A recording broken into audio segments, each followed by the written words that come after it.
My name's Michael Carter. Most people know that. And it's great to see an unbelievable turnout again. This looks like has to be at least 100 people, which would be like our second largest crowd ever. So this is great. And George, do you want to? Yes, I know you do, George. Good afternoon. So glad you came. I'd like to extend our thanks to the American Legion here in Bloomington and to our wonderful servers. Please be generous with them. Yeah. How many of you have seen a sign around here that says no tipping? It doesn't apply to us. I'd like also to thank Cats. I always brag on you guys. You're great. We love seeing, and the quality of your work is just really. How many of you look at the YouTube videos that we scan on? If you don't, you should be able to catch it in your emails. Send to you. If you follow the link that's on there, it will take you to anything that we've had for the last 3 or 4 years. So you can catch up on anything we have going on there. Also at the same time, how many of you have not been here before? If you care to, give me your email addresses and I will include you in our distribution list. Does anyone have any comments, criticisms for the good of the cause? Then I'll turn the mic back over to Mike.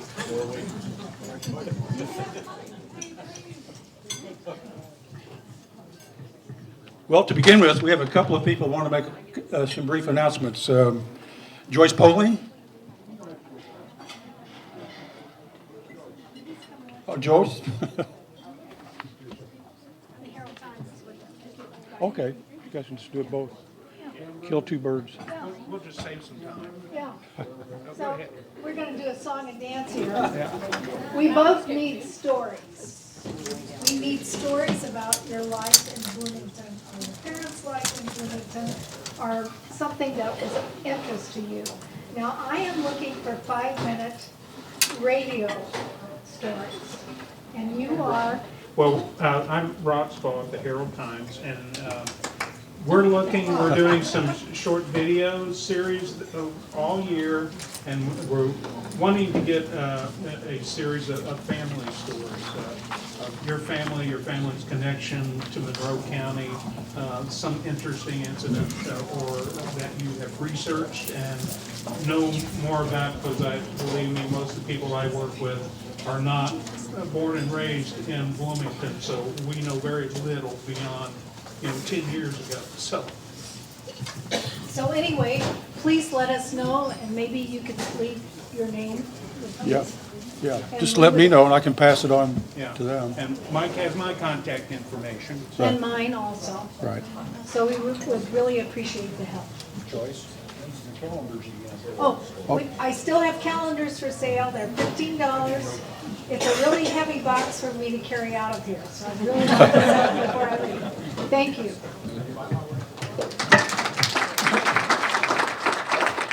Also, is Christine Friesel here? Okay. I didn't see her. But so here's a brief rundown of the programs coming up. And we're booked quite a far ahead, which is pretty cool. February 27th, Christine Friesel of the Monroe County Public Library will discuss in words and images what was going on in Monroe County in the 1940s. And we've never really had anything much about the 1940s era, so I'm looking forward to that. March 27th, local historian Dan Combs will discuss in detail the history of the Spanish flu that swept through here about 100 years ago and killed a lot of people in this area, as it did worldwide. So I've seen this before, and it's very, very effective. April 24th, Gib Apple, who was in management at RCA many years, is going to give a history of RCA. That's another one which he gave several years ago, but we had a crowd of about 20 people and no catch TV, so I'm glad he's going to do that again. On May 29th, good friend of mine and frequent contributor, Dr. Clay Stuckey, who's back there standing in the back, will give a detailed history on the history of West Baden Springs Hotel, So it's a little bit outside Monroe County, but I think most of us are pretty familiar with that area. A lot of people go down there all the time. In June 26th, Bob Hamill will be back to give a presentation on the newest Monroe County Sports Hall of Fame inductees. July 31st, Brad Cook of the IU Photo Archives Department is going to come back and give part 3 of his pictorial history of IU. This one picks up around 1930. There was so much information we had to split it into 3 parts. August 28th, local historian Dave Nord will give a presentation on the history of Spring Mill State Park. Little lights outside the county, but not too far. And September 25th, the Monroe County History Center with Susan Dyer will give a program focusing on the role RC-8 played in the war production in World War II. October's open, November's open, as well as December. But on January 29th, I got history professor emeritus James Madison, who's written a lot of books and is a pretty renowned historian, to give a talk of his choosing January 29th. That's a year ahead. That's a long way.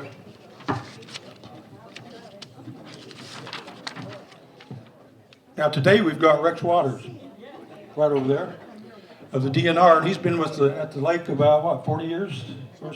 Almost 40 years.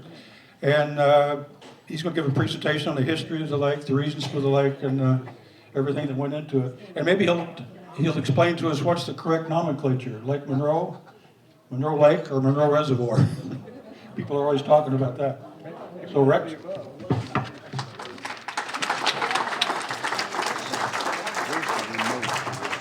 Okay. Plug it back up. Mike, you just unplugged it. What? You unplugged it. Mike, you tripped over the cord. It's in the wall. Yeah, the wall. Oh, that's been like that over here, so from the wall. We just need to fix that out.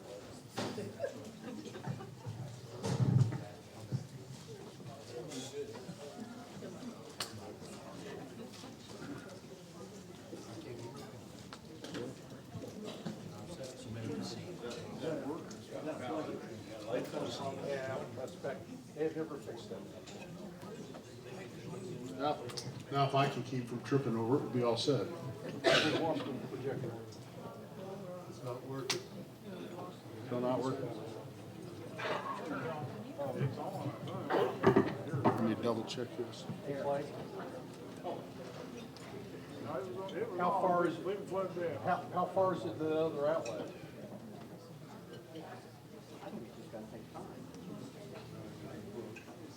Is it lighting up now? Yeah, it had power before.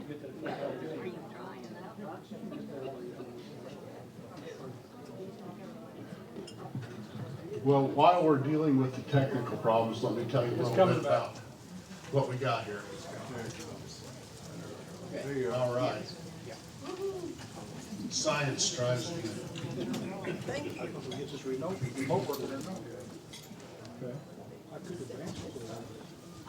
If the remote doesn't work, we'll do that. Mike? Christine's here if you want. Oh, well, wait. If you want to have a speak. Okay.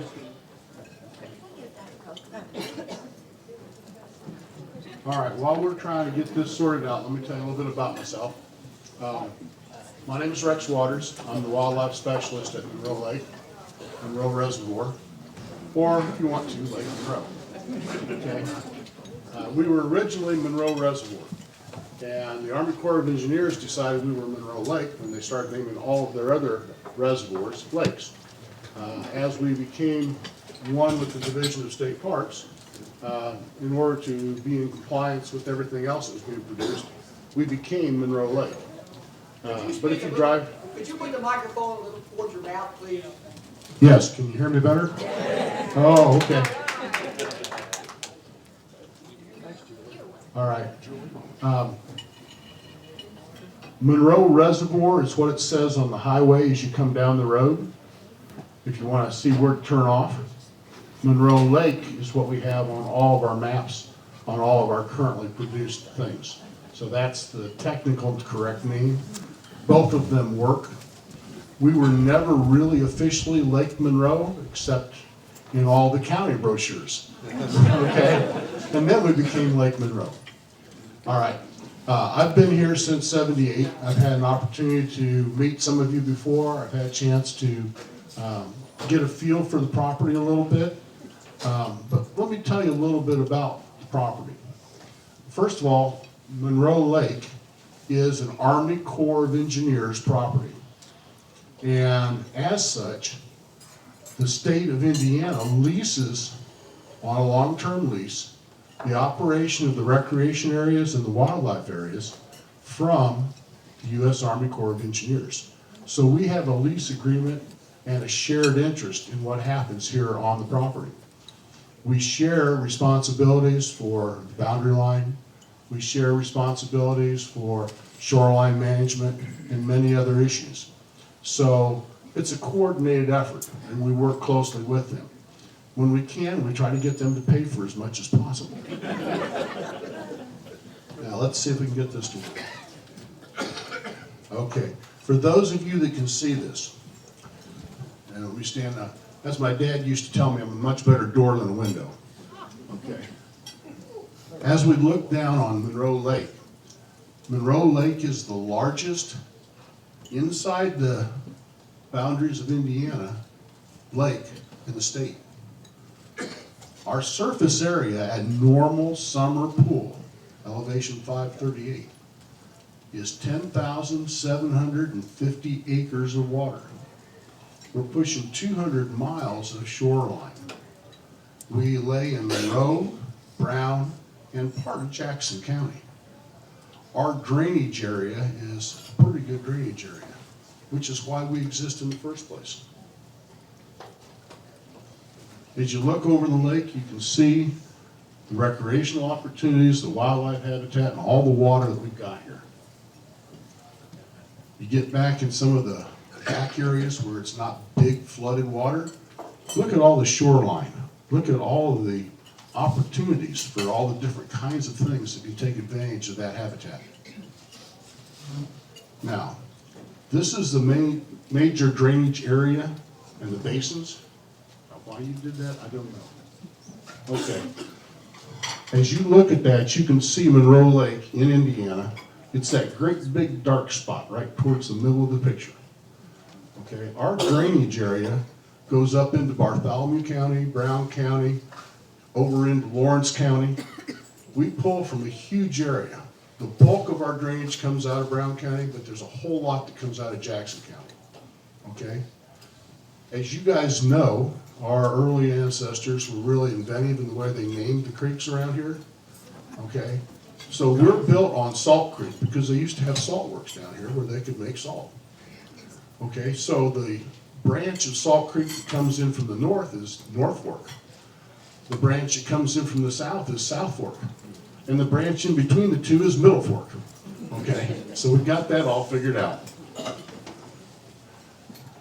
Our dam is an earthen dam, and it's one of the smaller dams of all the reservoirs that we have in the state. And yet we're the largest body of water because the topography here allowed us to find the neck of the bottle, and we put a cork in it. And when we did that, that impounded the area. You can see here the emergency spillway. There's some stories I'll tell you about that in a little bit. That emergency spillway is designed so that if we have extremely high flood waters, that will take the load off of the dam so that the dam cannot be breached. We've only had one time where that's really flowed over in any volume, and that's what made everybody realize how important that was. You know, we had that happen in 2011. Everybody's out there on that emergency spillway trying to figure out, holy guacamole. So this is why it's here. And the amount of erosion that happened at that spillway during that event reminded everybody of the force and the volume of water. Now you can see here This is what it looks like now. This is what it looked like under construction. We're carving through rock. We're putting in those spillways right down through there, getting this thing all ready to go for the actual construction of the dam, carving into the face. As you go down through there, you can see where the control structure is going to be. You can see where the offices and stuff are up there on the hill. Now this thing is moving by itself, so I'm hanging on and I'll talk as I can. All right. This spillway, now if I can get it to stay there, you can see all that trees that's on there, that's in the face of the dam. That's in the lake. All the stuff on the backside, you can see where the control structure is. See how that's doing? Okay. Yeah, I just went back one. Okay. You can see how those trees were in there. As this filled in, the history of it is, we were authorized to start doing some major Army Corps of Engineers flood control projects with laws that were passed in 1936. Then in 1958, they passed laws that would allow them to use the reservoirs to provide water to local communities. In 1960, we started Monroe Reservoir. It was completed in 65. At that time, they had a good idea how big it was going to be, and they were projecting that it would be 67, 68 before it finally got full. They didn't know about our big spring floods. In 66, it was flooded. This is the water's coming up. Originally, they planned on taking a lot of those trees out. There's some equipment hiding down there underneath that stuff that they didn't get out in time. Okay? Because it came up really quick. So we were open to the public, ready to go in 66. Part of the process was making the basin safe. Part of the process was restocking it with the fish that we wanted to see in there,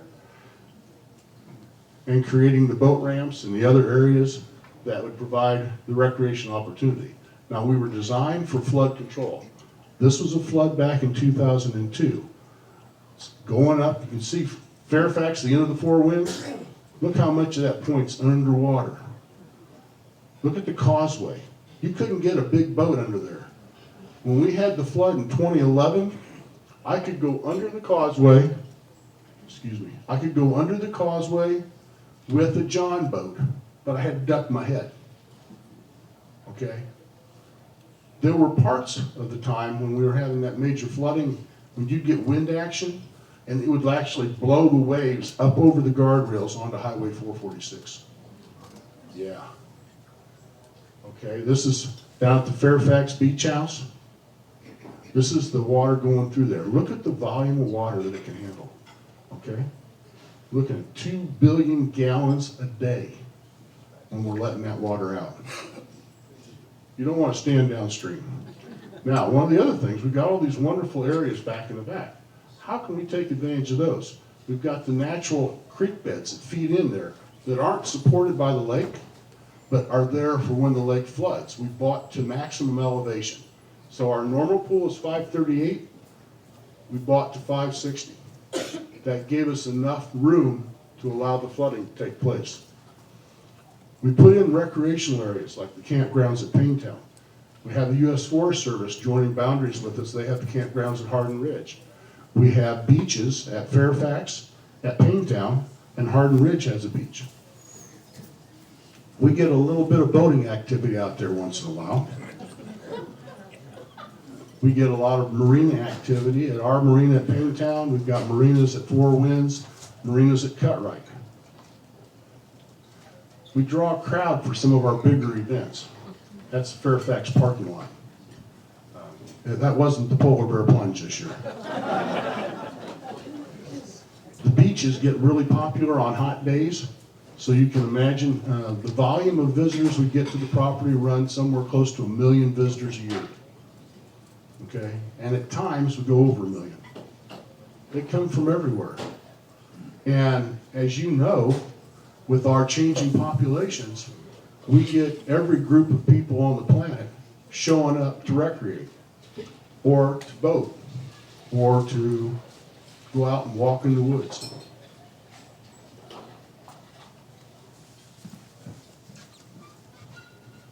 a little bit of fun in the campgrounds. This was a big event we had going down at Fairfax one year. It drew quite the crowd. We also do a lot as far as education for kids. You know, this is the Smoky Bear thing. We do hunter education classes. We do a lot of really good programs through our nature center and our interpretive programs. And we reach out to school groups. We reach out to people that come to the property. We do our Heritage Days in July, where we recreate a primitive village. You know, we go from 1745 to the 1890s. So we cover everything from French and Indian War all the way up to the cowboys coming back to Indiana after they tried to go out there and be a cowboy. We have bass tournaments. Unbelievable amount of fishermen working the lake, working the weekends, taking a chance to try and win the big prize. And these are dedicated fishermen. This is as serious as NASCAR racing. I mean, these guys are really knowledgeable about their equipment and what they're doing. All the fish caught are caught and then released back into the lake alive. If the fish comes in and is not releasable, they get penalized. Now this is an early picture. Some of you that may be one of you, I don't know. This picture was taken back about 67, 68.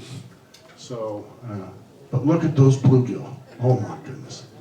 I'm getting hungry again looking at them. All right, the other thing we do is a lot of wildlife habitat management. All of these areas that you see are food plots. Food plots that we plant just for the animals. And the ponds and the marshes and the wetlands out there are for the migratory waterfowl. We have over 350 acres of managed wetlands that we flood, that we maintain, that we plant, just for those birds to come through in the spring and fall migrations. I think Kathy and a couple of the other people here have been on those tractors. We have a pump that we pump our marshes with because we don't have a good setup for them to gravity feed, so we have to physically pump them. This particular pump is running on a Detroit diesel motor that came out of a World War II PT boat. We hate to waste anything, and the price was right, free, and so we retrofitted it to this use. We power a 24-inch pump, and that pump at peak operation will run 20,000 gallons of water a minute. Okay.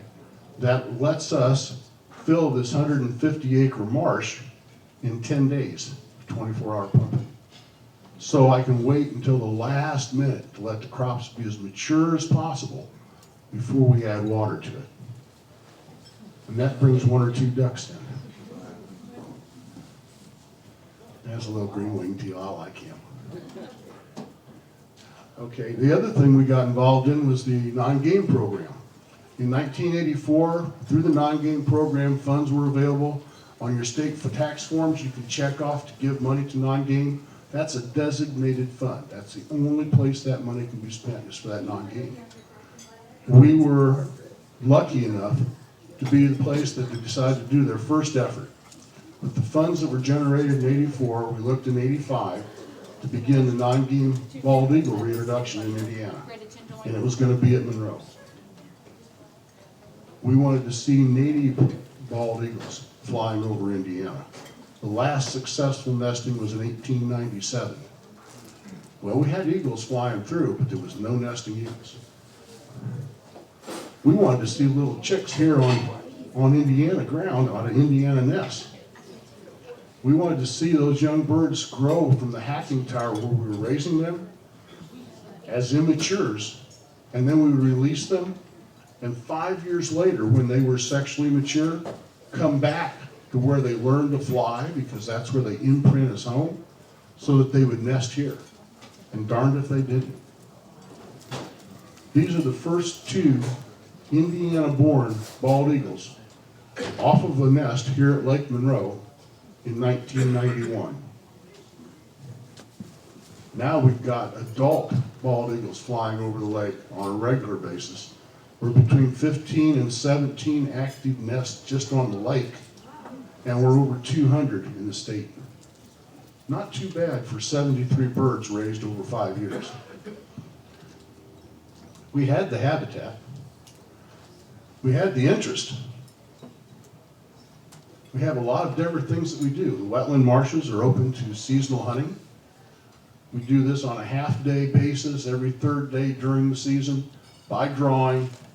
3 people to a blind. We have special youth hunts the early part of the season.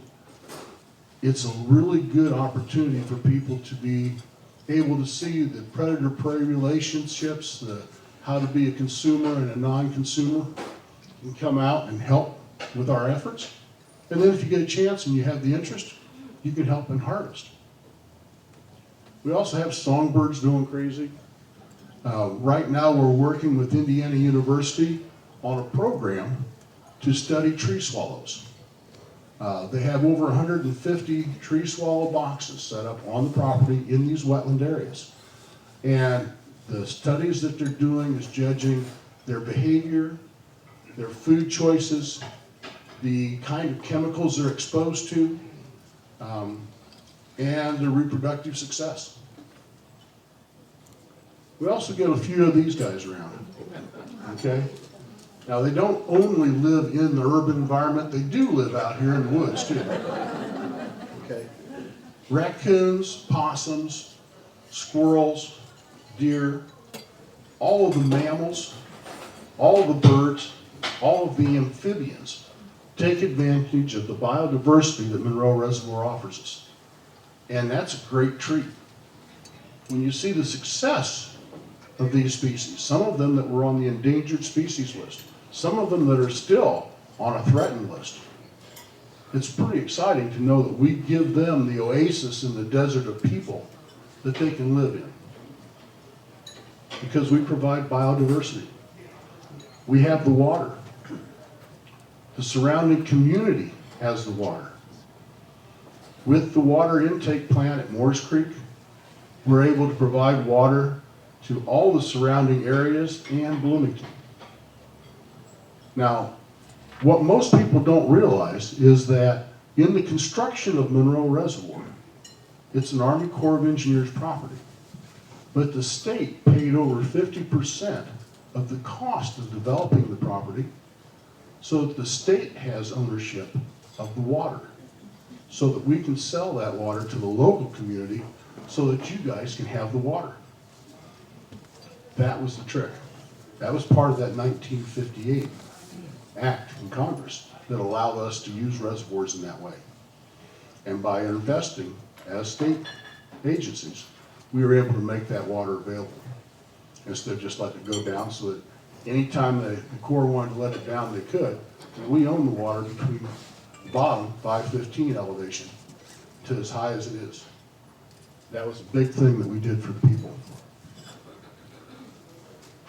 Another little critter we turned loose and tried to reintroduce was the river otter. Now, eagles are pretty impressive because everybody gets to see them when they fly over. You're out there on the lake, you see that big wide head sticking in the tree, or you watch them dive down and grab that fish. That's right there in front of you. You can see it. The river otters are a little bit harder to find, but boy, are they cool. They have adapted well to the opportunities that we offer here in Indiana. And even with just a few places where we've stocked them when we first were doing this through the non-game program, they have spread throughout the state. Moving through the river systems, moving into the northern and southern parts of the lake, moving here on Monroe. Now this is the sunset shot, you know. I usually finish with this shot. I can talk as long as you want on various subjects. I have some other pictures on another program, and if I'm lucky, I'll be able to bring it up for you. Or we can talk a little bit about the lake just as it is. The advantage of having been here as long as I have is that I've got lots of stories. As you know, when you have 1 million visitors a year coming to your property, you're the largest lake in the state of Indiana, and you provide the kind of recreational opportunities that we offer and wildlife opportunities that we offer. There's stuff going on every day. Right now, We're doing winter maintenance on our equipment. We're also working on making sure that there's sufficient food in certain areas, that the access lanes are still open. We've got a lot of bird watchers coming out right now because even though we're mostly frozen, there are pockets of water, and birds that fly over can identify those. Last week, we had 11 mute swans and 2 trumpeter swans sitting around down at Fairfax. We've had red-breasted mergansers, hooded mergansers, golden eyes, buffleheads. We even had a black scoter in here the other day. If you don't know what that bird is, look it up. It's sort of cool. We don't get them here that often, but there are 3 varieties of scoters. And at one time or another, every year, we'll have a representative of each of those branches, the white-winged scoter, the surf scoter, and the black scoter. We get the mallards, we get the wood ducks who nest here very heavily. If you guys have never seen a wood duck nesting in a hole in a tree or one of the boxes that we put up, we work with Boy Scouts, we work with Ducks Unlimited, we work with other organizations, we do some ourselves. And we put boxes up above the flood line so that those nests, those cavities are available to those birds. And when you see those little baby wood ducks climb up and stick their head out the hole and mom's on the ground going, come on, it's okay, come on. And the little bird goes, okay, mom. And out they jump. And gravity does its job. And they bounce. And they get up and they run over to mom and say, wee, that was fun. How do I get back up there again? She said, you don't yet. You're going to have to grow some wings and get big and fly up there. You see all kinds of things. We've got Canada geese here, as we all know. If you guys can remember, at one time in the 70s, early 70s, we were reintroducing Canada geese. Bad idea. Yeah. So, you know, sometimes we're more successful than we hoped for. There's so many things going on here. We work with local school groups. We work with college classes. We work with independent groups. We travel around to certain events, and then we hold special events on the property. Last weekend was our Eagle over Monroe weekend. I don't know if any of you went to that, but we had a great time. Excuse me. At the Eagles over from Monroe, not only did we have great programming and good speakers, but we were able to bring in live eagles and other birds from the Indiana Raptor over in Brown County and from Hardy Lake, and they brought up their bird. So there are educational birds out there that we can get around with, help bring this to people. Let me see if I can make this thing work. This is my wife's computer, so I'm crossing my fingers.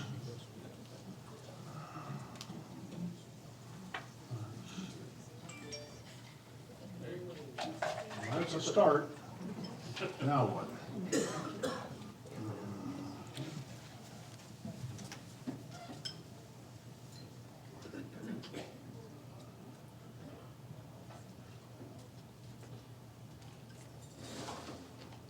Okay.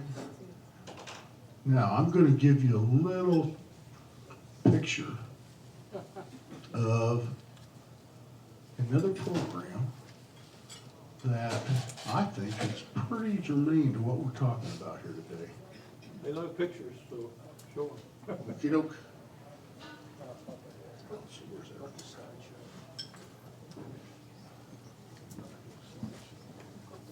Yeah, there it is.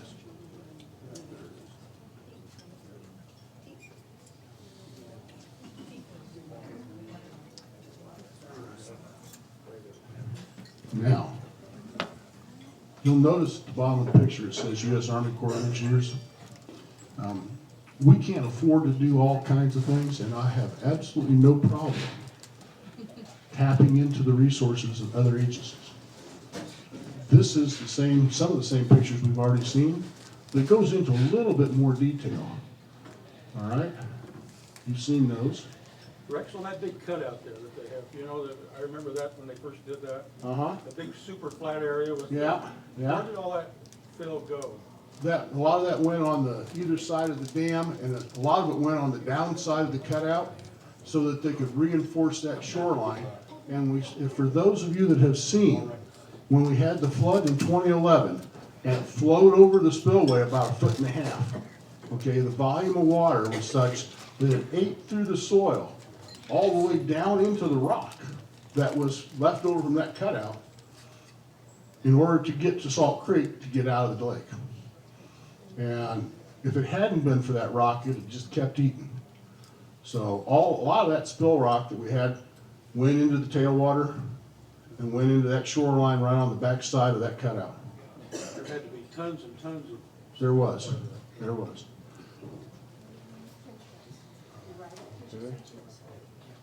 Now, this control structure that we've got here at the dam is where all the water goes out.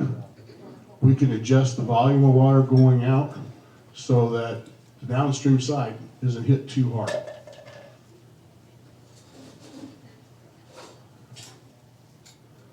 Look at that dam. Holy cow. Yeah. I said holy cow, you said the other. All right, now, look at that. This is all part of the lake. See the control structure? All right, this is all downsized. All that's under the bottom of the lake now. This is the control structure. This is going to be the dam. That's Fairfax, or the Salt Creek area, and the Salt Creek ramp is going to come in there. How deep is it at that point, roughly? The deepest point in the lake is just short of 60 foot, so we're about 58, 59 feet. And there's a spot that equals that back towards Fairfax, where there's an old stone quarry. The average depth of the lake over the whole thing is under 20 feet.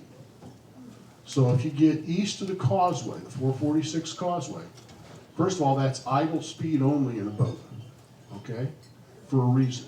It can be very shallow in there. If the lake is not above normal pool, you gotta be careful where you go.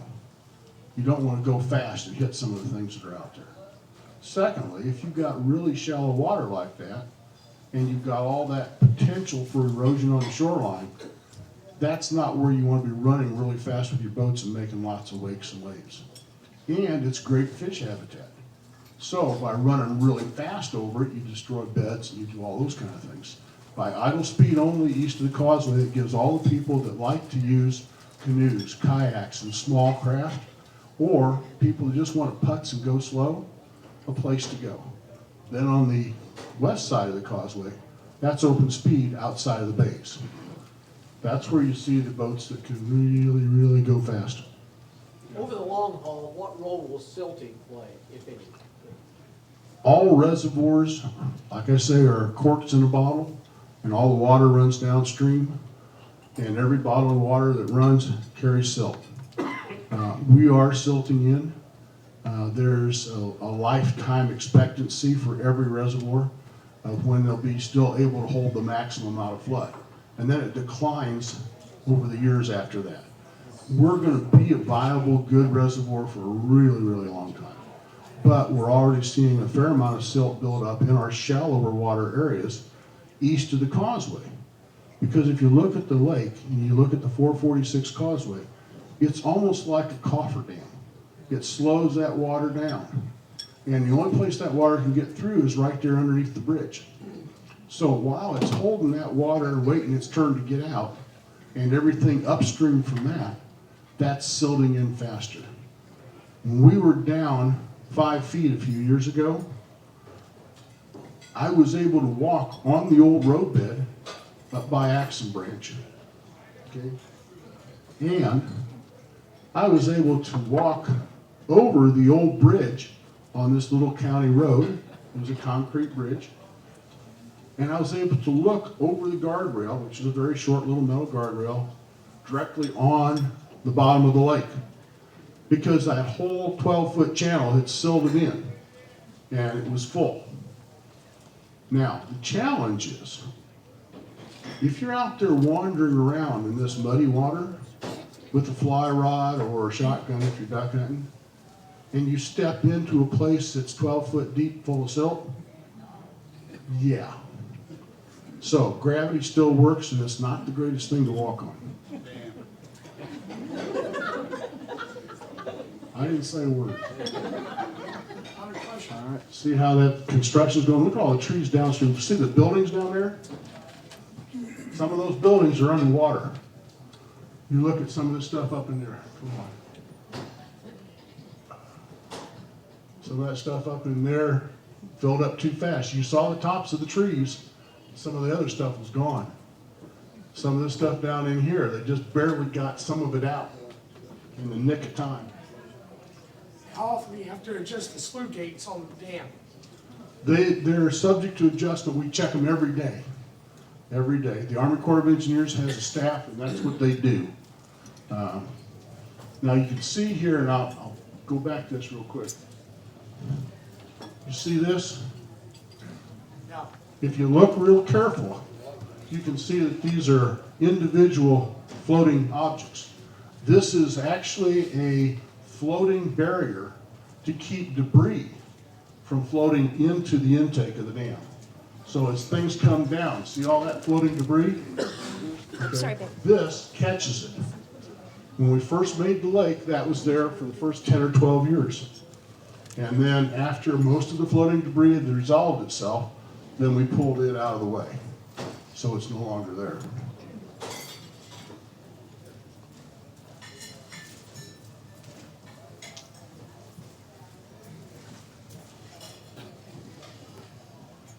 There's a 2002 flood again. The 2011 one smoked this one.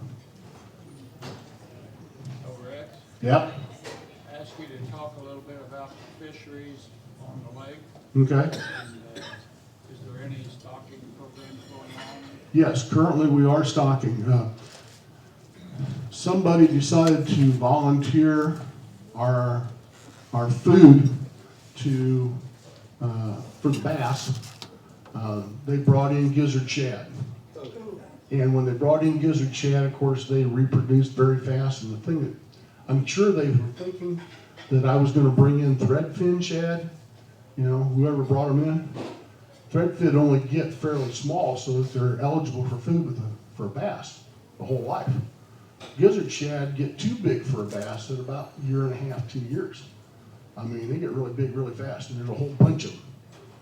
So, in order to take advantage of this abundant food source that was causing problems in the lake, I can remember going out every morning after a flood event and cleaning up 30-gallon trash buckets full of dead gizzard shad off the beaches. Okay? Working with the Division of Fish and Wildlife in the fisheries section, we were able to start stocking walleye and hybrid stripers, which is a cross between the white bass and the ocean striper. Both of those fish, like the gizzard shad, hang out in the big open water areas, and they love to eat gizzard shad. So it was a win-win. Plus they're pretty darn good tasting, and if you've never caught a hybrid striper, it's sort of like hooking onto a torpedo and waiting for it to run out of juice. Then you can land it. All right, we're doing a lot for the geese. We're doing a lot for a lot of other species. This is some of the damage caused from flooding and work we had to do to fix it. You might recognize that. That was the gazebo at the end of the Four Winds. Do you have any fever Do I have any beaver? on the lake? Oh my golly. Let me close this down because I think my time's up. But You can talk as long as you. yeah, I know. You're being more brave than you understand. Beaver, yes. Beaver started out as being a rare occurrence back in the late 60s, early 70s. Then they became more common in the late 70s, early 80s. Now they've been able to take advantage of the opportunity that we have here, and they've become a nuisance species. They've become They're trying to build dams of their own. well, what they're doing is, and they're very good at what they do, every drainage area, every one of the places where I let water out of my marshes at the end of the season, every creek that flows, not only are they trying to cork it, but they're really good at cutting down trees around it. And when we're planting trees for erosion control, when we're doing other projects that involve vegetation, woody vegetation, they're there to help us prune them, okay? And when you see a really nice 12-inch tree chewed off and dropped into the lake, not exactly where you wanted it or doing what you wanted it to do, you're reminded about how well beavers have recovered. We have many fur bearers. You know, we have beavers, we have muskrats, we've got the river otters now. We get mink. Anything that's indigenous to Indiana, we pretty much got it here. We've got a couple things that show up periodically that aren't seen that often. A lot of word has come out about the bear that was seen a year ago.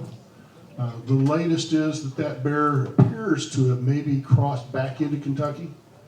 So, no, there's been no sightings of one in the state yet this year. Have you had any confirmed sightings of any cougars in the lake area? Okay.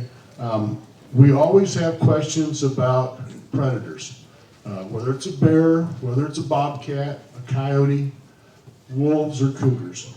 Okay. There's sightings periodically, but people can acquire these animals as pets. And when they find out how much it takes to feed them, or how big and strong they can get, sometimes those pets go wild. Now, the downside of that, and one of the things we talk about when people are going to save the baby deer or save the baby raccoon, is that once you take away their fear of people, then those animals don't have any reason not to be around us. We've had people that have brought in young raccoons, raised them, fed them, turned them loose, and have been totally surprised when they've torn through the screen door, climbed on the kitchen table, opened the refrigerator, and helped themselves. Okay? So, is there a chance that you might see a large cat out there? Yeah, as long as they can be acquired as pets, then there's that possibility. Are there a breeding population of wild, large cats? There's no evidence of that at this time. Okay.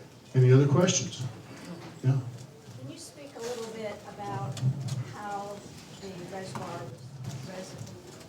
the lake is formed and why? Okay.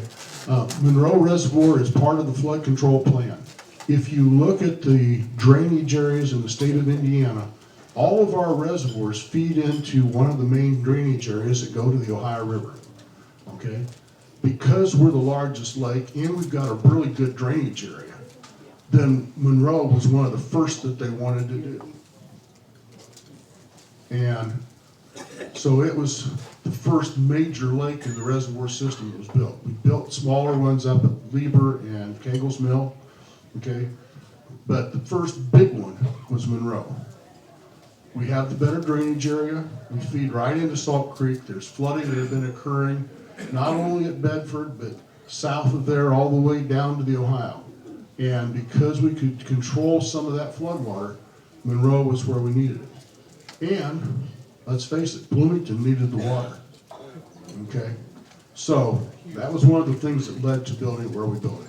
The other thing that we look at is, if you look at Salamone, Mississinawa, and Huntington reservoirs in the north, they all feed into part of the drainage system that goes eventually to the Ohio.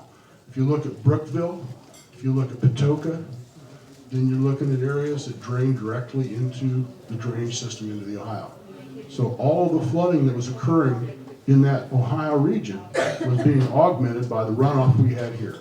By each one of our flood control reservoirs doing their jobs, we can at least reduce that. We can't eliminate it, but we can reduce the amount of flooding. And we get great wildlife, recreation, and water for the community. Win-win. Yeah. How many total acres count the water and the land is Lake Monroe? And the second question, there was a couple cemeteries moved. There were more than a couple. There were more than a couple.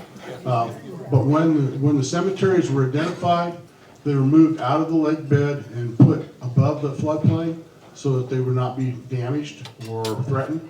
So we tried to save all those that we could. As far as the volume of land here, like I said, the lake is 10,750 acres. And we've got almost 14,000 acres on top of that. That's in wildlife habitat lands and in recreation area lands. So that gives us, you know, close to 25,000 acres of land and water. Other than the East Fork of the White River, what other large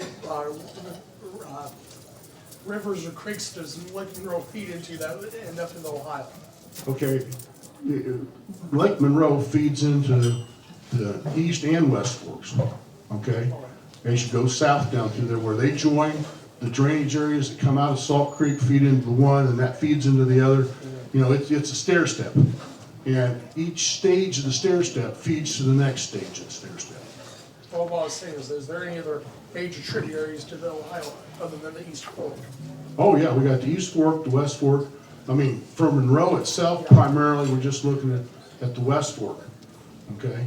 Because the East Fork runs down out of Brookville and that area. So we're getting what we can get here, and then that feeds down, and then we got the Wabash River, and then from the Wabash, it goes on down into the Ohio. What do we gotta do to get a reservoir on Bean Blossom Creek? That's Lake Monroe. Now, what you got is Lake Lemon, is on Bean Blossom. And it's a great little lake, and it does lots of wonderful things, but Monroe provided the better flood control and a bigger source of water for the communities. Yeah, but you get a lot of flooding down on the Bean Blossom. There's more talk about Indianapolis buying water out of Lake Monroe. I really don't know. I'm sure that every time there's a major drought, everybody that needs water will look at every source of water. I can remember as a kid living in Fort Wayne where they were talking about, even though we had 3 rivers coming into Fort Wayne, they were talking about piping water down from Lake Michigan. So, yeah, anytime there's a need, people will look for a source. We took a tour on 2 occasions of Lake Monroe on the boat with the DNR guide. It was such a wonderful experience. Does that get done regularly? And how do you sign up again? Because it was really great. When we can, we try to do what we can do. We have a full-time naturalist interpreter now. The opportunities are always there for the programs that she does. If there's one that's a water-based one, she's doing a lot with canoes and kayaks and that kind of thing.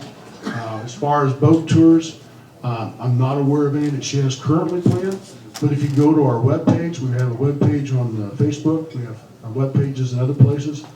You can pull it up and you can get the schedule, or you can come by our office at the Paytown Visitor Center, and we've always got a schedule for the month of all the different things that are going to be offered.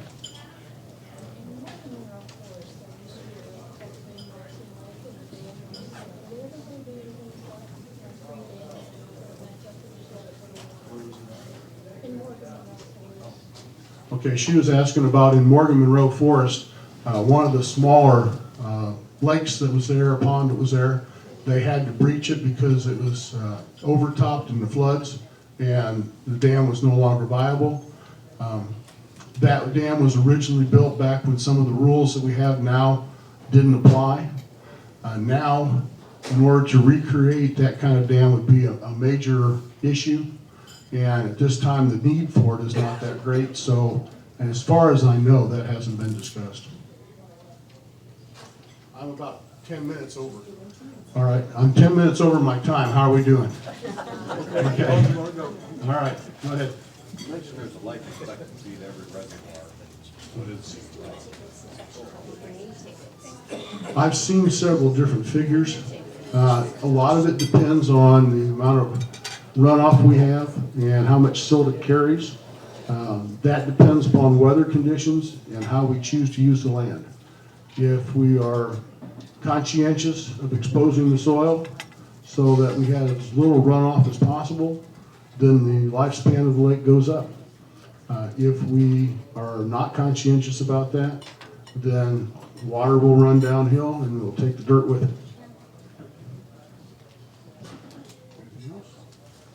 Thank you all very much.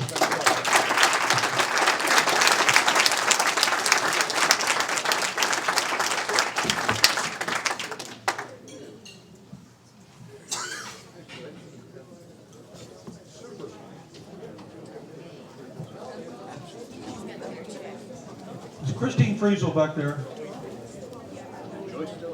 Christine? Christine, you want to get up and just say a little bit about what you're going to talk about next month? Instead of me explaining it? Don't run off, we're not done. Thanks. Okay. I'm up for next month, and I see all the snowbirds are here. This is a big turnout. I'm going to be talking about the 1940s and the Monroe County timeline. The 1940s have always been a challenge for me as a librarian.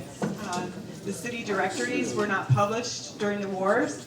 Other things weren't done, and it's just a big wall. So I said I was tired of it, and I'm just going to try to chip away at the 1940s. So if you know of something, an event that happened in the 1940s, especially during the wars, let me know. Just contact the public library and just say, don't forget this. Oh, he was born. George was born. We got better. We won the war. Okay. But it's going to be a very fast presentation. I'm going to try to just throw a bunch of events to you very quickly. This happened, that happened. I'll give you a preview. How many people know about the newspaper circulation manager putting 6 holes in her ex-boyfriend's body? Show of hands. Yeah, 1941, at Carolyn Payne. She went to work one day at the telephone in charge of the circulation department, and the next day, they were writing about her. Awkward. Anyway, I look forward to it. Thanks, Christine. Thanks again to Rex Waters for a great program.